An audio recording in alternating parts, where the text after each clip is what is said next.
Hello, I'm Annette Stanton. I hope you're having a fabulous day.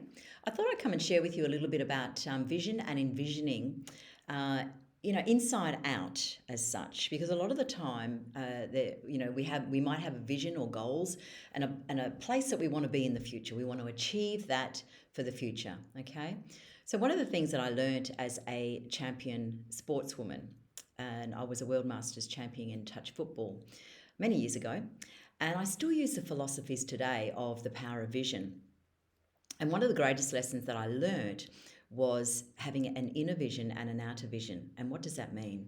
So it's practicing, knowing that in the case of the sport, it was knowing what the goal was that you wanted to achieve. You knew what the rules were, you knew what the guidelines were, you had a plan of training, eating. It was the physical, let's get the body in action doing the work, right? And then it was a trainer that one time when we were training for the nationals, and I learnt about the inner side of it around mindset, but it went a little bit deeper, and it really got me on the path of listening into what my thoughts were thinking. In what way was I putting myself in the physical world? Was I actually in alignment? And I can tell you that I wasn't. It was push, drive, make it happen, hard work, beat myself up um, if I didn't score, if I didn't have a good game, if I didn't. So I was literally dumping it on myself, very hard on myself. So were you a high achiever who can relate to that, where you're consistently, aiming higher, which is fabulous because we're here to grow and evolve and move forward. Yes, the key is, are you in alignment, or are you beating yourself up like I used to with the old no pain no gain, trying to move forward? So I just want to give you some tips here on how you can actually stay in alignment and do what's called the inner work and the outer work. So a lot of the times we've got the outer work handled, right? But the thing is, we don't have to work as hard to make things happen. All right. So I'm just noticing I'm struggling in with that language, make things happen. It's like we want to flow and listen in, and then the body's going to physically move into that. So when you actually take on an inner journey of spiritual practice, things like meditation, reflection writing, walking in nature, having some form of practice that has you connect in mind and body. I get a lot of my clients, if they're exercising, to make sure that their mind and their body is working in unison. So you can still be in physical action, but are you present?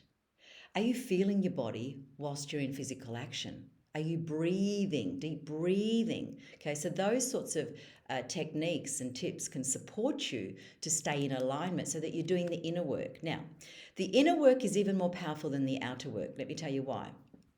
When you connect with your breath and you listen into the body's higher intelligence, and you start to listen in, when the mind slows down, all right, instead of being out there, I've got to make this happen, got to push, and I've got to make it happen, got the to-do list, got my plan, right? So that's all good, but we need to step back and notice in what way, who are you being whilst you work the plan? I don't care about your why. We all have why I want to do this, but a lot of the whys are based on unmet needs, all right? So it's a reaction mode. When you come back in and identify, who am I? Who am I truly? You're connecting with the higher source consciousness that creates worlds. This is who you truly are. And what happens is you start to listen into your own inner voice because you can hear the whispers. But if you're too busy with your head telling yourself, I need to do this and I have to do that and I've got to push to make that happen, you're not even going to hear your own inner voice, because this is what's taken over there. Head up. Head up's driving the show, running your life, taking control. All right? So to be fully in alignment and to, manifest your vision, your goals, and your dreams is an inside job when you tap into and feel the energy flow from within, and you're listening into the inner guidance. What is my next inspired step? What is my next inspired step? What you'll notice is, and as you write these down, part of your practice of internal reflection, yeah, even if it means, okay, I had a hard day today, Start reflecting on what actions you took. How did you feel? Right? Get really conscious about yourself in action, observing yourself so that you can come back into your body, have an inner body experience so that you're feeling this alignment and vitality streaming through your body. And then you're naturally moving forward by listening in, yeah, to the inner vision that is tapping on the window of your heart and soul to take this step, move this way. And this is where the zone is, right? As I've studied the zone in all the times that I was in the zone as a champion sportswoman, these are the things that I realized. It's the whispers, it's the listening in, it's that initial gut feeling and going with that. Okay, you can practice it, you can test things out, right? But how many times have you said, gee, I wish I had trusted my gut on that one? Yeah, I can tell you how many times I have. Heaps, right? So we can't beat ourselves up. It's a matter of learning where we're at, what's right for us now, so that you can actually, live your inner vision, which is the higher purpose of why you're on this planet. Listening into the voice. This is where self-talk, self-care, self-love, self-worth derive from. Yeah. Branching with that is self-respect. So that is where, competition is taken away. You are purely listening in to your uniqueness and the direction that's right for you in whatever area of your personal, your professional life. You take you with you everywhere you go. Okay.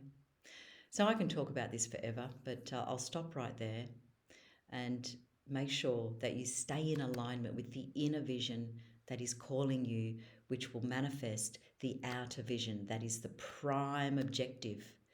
Listening in, feeling the space, feeling, the presence of your own true inner creative power, potential that is calling you forward.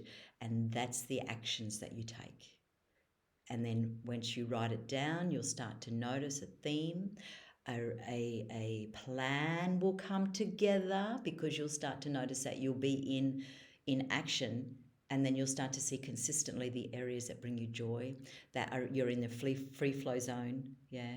But actually, then you're creating natural momentum. It's organic, without the push, the make it happen. I've got to look out there for what's next, and it's too hard. Okay. So if that's something you'd like to explore further with me, I offer an introductory coaching session. Please feel free to ask any questions, reach out, and I'd be happy to engage in this amazing conversation on supporting you to live with purpose and to realise your inspirational vision. Thank you. My name's Annette Stanton. Thanks for tuning in. Bye for now.